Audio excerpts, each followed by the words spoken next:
get some fun spots to stop. First stop, Erasmus Huis Library and Gallery.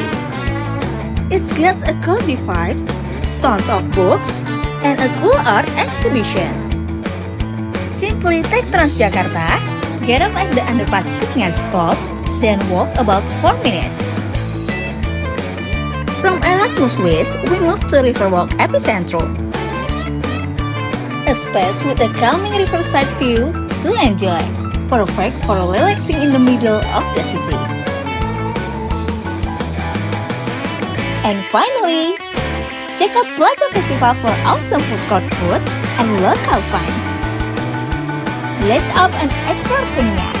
Let's go!